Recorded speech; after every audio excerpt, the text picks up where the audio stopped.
اعوذ باللہ من الشیطان الرجیم بسم اللہ الرحمن الرحیم شهر رمضان الذي انزل فيه القرآن. ډیرو محترمو ناظرینو کتونکو مفتی اسمت الرحمن جنیدی د رمضان د استقبال په حواله سره تاسو ته مخاطب دی چې رمضان مبارک راتګ دی. انشاءالله الله پاک موږ په خیر باندې ورولي.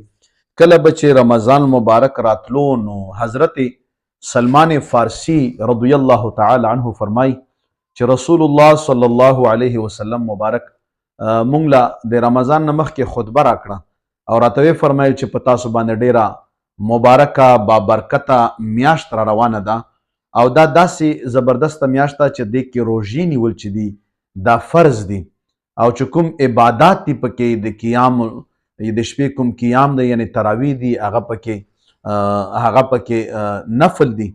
او بیا به د مبارکو فرمایل چې که چېرته تاسو د الله تبارک وتعالی قرب حاصلولو کوشش کوئ نو تاسو کوشش کوئ چې نورو ورځو په نسبت باندې په دې میاشت کې چې دی د الله تبارک وتعالی قرب چې دی دا حاصلیږي. نو دوستانو دا عظیم الشانه میاشت کومه عظیم الشانه میاشت چې دو رسول الله صلی الله علیه وسلم فرمایي چې دا د صبر میاشت ده. ګوره ځینې ټیم کې د رمضان مبارک په د میاشت کې سړي له غصه ویرسي کینه ویرسي. د مبارک فرمایي دا د صبر میاشت ده او د صبر بدله چې دا جنت دی. او بیا د مبارک فرمایي چې دا د همدردۍ میاشت ده.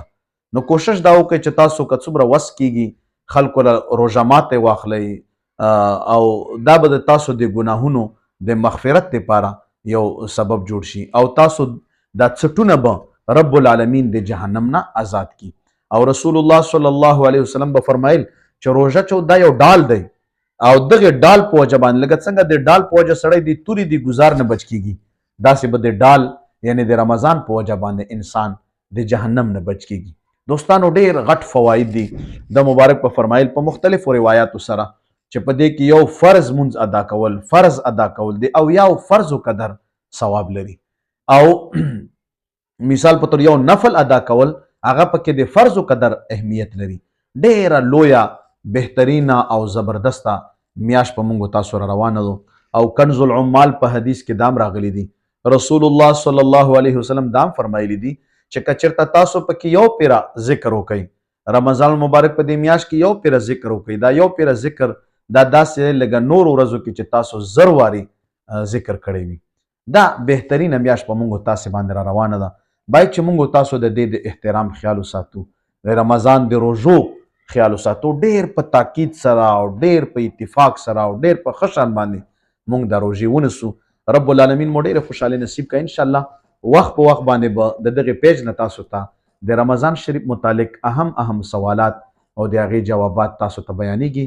الله پاک مو ډیر خوشحاله کا. سلامت اوسئ. جزاکم الله خیرا.